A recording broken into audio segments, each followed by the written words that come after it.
Halo, assalamualaikum, selamat pagi. Anak-anak kelas 4B, Miss Endah yang soleh dan soleha. Hari ini Miss Endah nggak bisa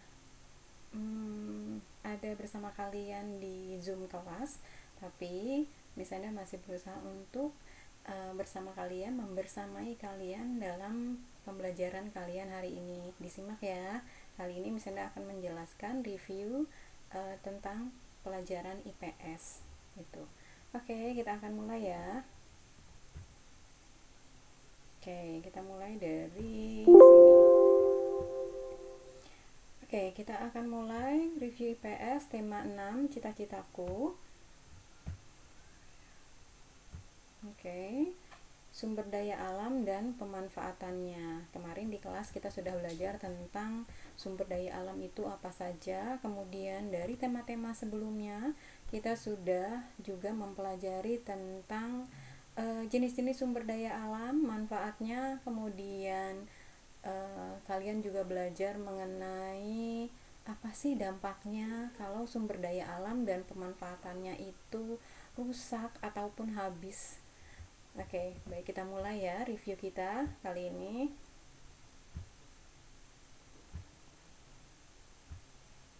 Oke, apa sih yang dimaksud dengan sumber daya alam? Kita ulangi lagi, sumber daya alam adalah semua kekayaan alam berupa benda mati atau makhluk hidup yang berada di bumi dan dapat dimanfaatkan untuk memenuhi kebutuhan manusia.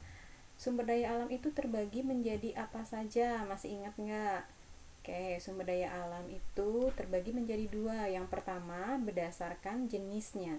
Jadi sumber daya alam berdasarkan jenisnya ada dua. Yang pertama, sumber daya alam hayati. Apa yang dimaksud sumber daya alam hayati? Sumber daya alam hayati adalah sumber daya alam yang berasal dari makhluk hidup. Contohnya hewan dan tumbuhan. Kemudian, yang kedua adalah sumber daya alam non-hayati. Sumber daya alam non-hayati adalah kebalikan dari hayati. Sumber daya alam non-hayati adalah sumber daya alam yang bukan berasal dari makhluk hidup. Kalau bukan berasal dari makhluk hidup, berarti apa saja? Contohnya sinar matahari, udara, air, tanah, angin, dan sebagainya. Kemudian, apa jenis sumber daya alam yang kedua? Sumber daya alam yang kedua dibedakan menjadi sifatnya. Oke. Berdasarkan sifatnya, sumber daya alam dapat diperbarui, yaitu sumber daya alam yang tersedia dan dapat dikelola untuk dapat diperbanyak jumlahnya. Contohnya apa? Contohnya hewan.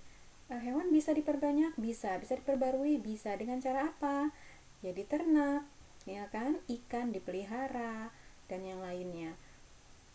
Tumbuhan juga bisa diperbarui. Contohnya gimana? Tumbuhan bisa kamu tanam, kalian nikmati hasilnya, kemudian kalian perbanyak lagi dengan berbagai cara. Berarti sumber daya alam tersebut dapat diperbarui. Kemudian berdasarkan sifatnya, sumber daya alam juga ada yang tidak dapat diperbarui. Apa sih sumber daya alam yang tidak dapat diperbarui? Sumber daya alam yang tidak dapat diperbarui yaitu sumber daya alam yang memiliki jumlah terbatas dan tidak dapat diperbanyak jumlahnya. Apa aja?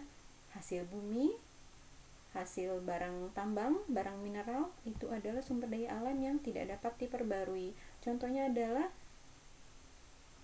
apa tadi? Minyak bumi, batu bara, emas, barang-barang tambang, boksit, tembaga, dan lain sebagainya, timah, ya. Semua itu adalah sumber daya alam yang sewaktu-waktu akan habis, akan punah, akan habis karena penggunaannya. Jadi, mereka tergolong ke dalam sumber daya alam yang tidak dapat diperbaharui. Ini ya contoh-contohnya. Contoh sumber daya alam yang dapat diperbarui adalah hewan, tumbuhan, sinar matahari, angin, air. Oke, kemudian yang tidak dapat diperbarui contohnya minyak bumi, emas, batu bara, dan barang tambang lainnya. Oke, kita lanjut ya. Berikutnya adalah menjelaskan sumber daya alam yang dapat diperbarui. Contoh-contohnya ini ya. Sumber daya alam yang dapat diperbarui itu tidak akan habis. Contohnya air. Air itu akan terus mengalami siklus. Kebayang kalau sampai air habis ya. Oke, kemudian hewan ternak begitupun, tanaman budidaya juga begitu. termasuk ke dalam sumber daya alam yang bisa diperbarui.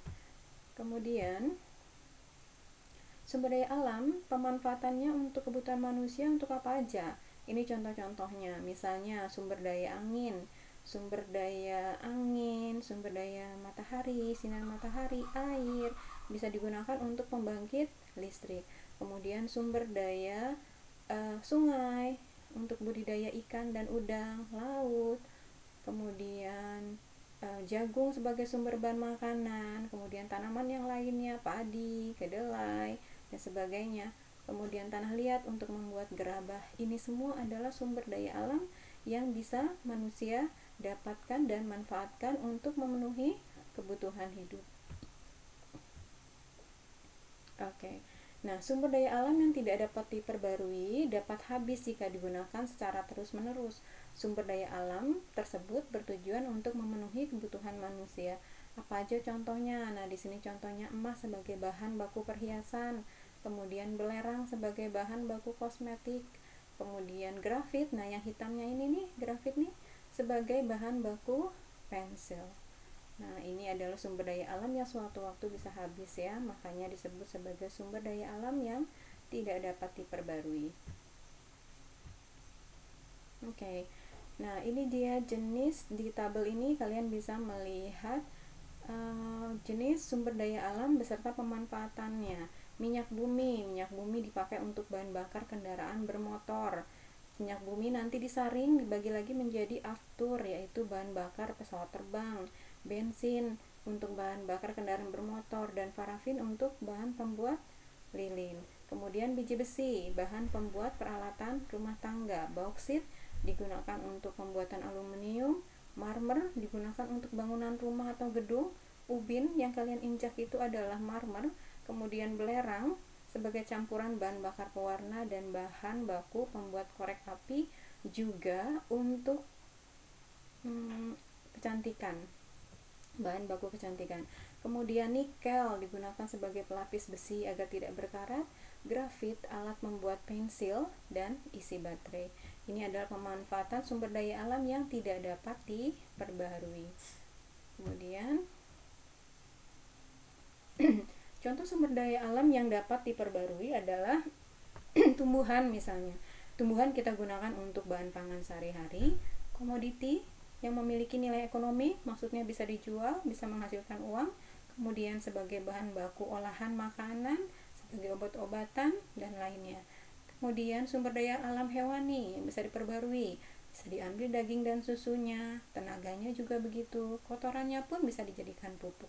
Jadi ini adalah contoh pemanfaatan sumber daya alam yang bisa diperbaharui. Nah, berikutnya ini juga contoh sumber daya alam yang tidak dapat diperbarui tadi ya. Kemudian penyebaran hasil bumi dan laut di Indonesia.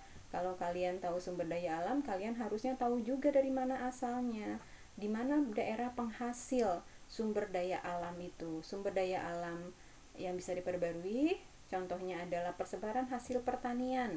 Dari hasil pertanian di sini kalian bisa lihat padi dihasilkan di daerah-daerah ini, Aceh, Sumatera Barat, Sumatera Selatan, dan lainnya. Kemudian jagung, ubi kayu, singkong, kacang tanah. Nah, nanti perhatikan ya, kalian pelajari bagian ini, kalian baca lagi. Oke, bisa Anda lanjutkan. Ini adalah persebaran hasil perkebunan. Apa saja hasil perkebunan? Teh, kopi, karet, kelapa, kopra, coklat, pala, cengkeh, lada. Nah, hasil-hasil persebaran hasil perkebunan ini tersebar di seluruh wilayah Indonesia. Karena wilayah Indonesia dari Sabang sampai Merauke bermacam-macam daerahnya, kontur tanahnya, cuacanya, maka jenis-jenis tumbuhan yang biasa ditanam perkebunan, hasil perkebunannya itu juga tersebar. Misalnya kopi ada di Jawa, Sumatera, Sulawesi, dan Nusa Tenggara. Sementara untuk coklat hanya ada di Jawa Tengah dan Sulawesi Tenggara. Nanti kalian juga pelajari, baca ini dari mana saja. Ayo, kalau nggak tahu nama daerahnya, misalnya kalian nggak tahu di mana sih Temanggung, Pekalongan, Pematang Siantar. Nah, Tapanuli itu di mana? Banten itu di mana misalnya? Yuk dilihat lagi lah ke Google Earth-nya, atau kalian juga bisa melihat di peta ya. Oke? Jangan malas ya cari informasi ya. Oke. Yuk, misalnya lanjut lagi ke persebaran hasil kehutanan. Nah, persebaran hasil kehutanan pasti adalah daerah-daerah penghasilnya adalah daerah-daerah yang ada hutannya. Hasil hutan itu kita ketahui ada kayu keruing, kayu meranti, kayu jati, damar, belum lagi tumbuhannya, kemudian rotan. Nah, ini adalah daerah-daerah yang ada hutan seperti di Nusa Tenggara Timur, Kalimantan. Oke, kemudian persebaran peternakan dan perikanan. Nah, ini adalah daerah-daerah yang berbatasan dengan laut.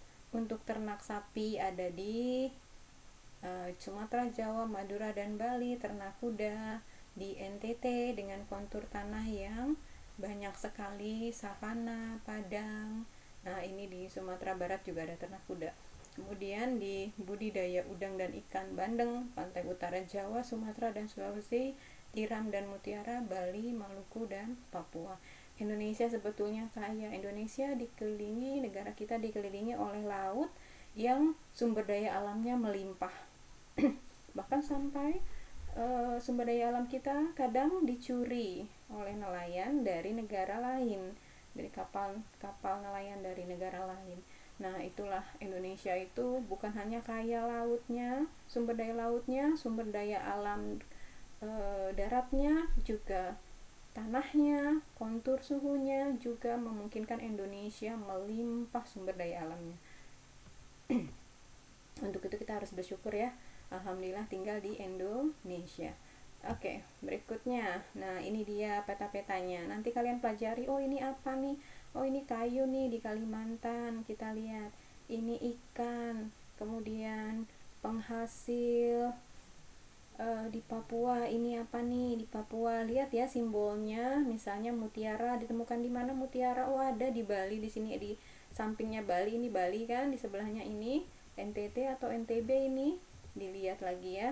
Kemudian udang, ikan tuna, minyak kayu putih ada di mana? Kalian pakai minyak kayu putih, tapi dari mana asalnya minyak kayu putih itu? Nah, kalian lihat persebaran hasil bumi dan laut Indonesia di sini. Dipelajari ya. Oke. Nah, penyebaran sumber daya alam, sumber daya tambang di Indonesia biasanya dimanfaatkan untuk kegiatan industri dan juga kebutuhan rumah tangga. Nah, kalau tadi persebaran sumber daya alam Indonesia yang bisa diperbarui, nah ini adalah persebaran hasil tambang, persebaran sumber daya alam Indonesia yang tidak bisa diperbarui. Nah, ini contohnya. Dari mana sih asalnya tembaga? Yuk cari tembaga. Di mana tembaga? Tembaga ternyata melimpah di Papua Irian Jaya, di Maluku. Kemudian kalau kalian lihat minyak bumi, di mana minyak bumi? Ada yang di lepas pantai mana nih? Jawa, ada Jawa ya, di Kalimantan juga ada, di Sulawesi juga ada, kemudian di Irian Jaya pun ada, di Aceh juga ada, melimpah ya. Indonesia kaya memang. Kemudian garam juga begitu. Jadi kalian pelajari juga hasil-hasil tambang dan persebarannya di Indonesia melalui peta ini. Begitu. Oke, demikian itu yang terakhir, slide terakhir Miss Enda. Selamat belajar. Kemudian jangan lupa Miss Enda sudah kirimkan di Google Classroom kalian lewat Wizer.me aplikasinya. Nanti linknya akan Miss Enda kirim juga di Google Classroom, dan juga Miss Enda akan kirimkan di grup kelas. Jadi setelah video ini Miss Enda harapkan kalian langsung melakukan latihannya, dilihat latihannya di Google Classroom, kemudian dikerjakan. Nah, dikumpulkan siang ini dan akan bisa Anda periksa siang ini. Gitu ya. Terima kasih anak-anak kelas 4B, soleh dan soleha. Sampai ketemu ya nanti di hari Rabu karena besok libur. Oke? Ya. Assalamualaikum warahmatullahi wabarakatuh.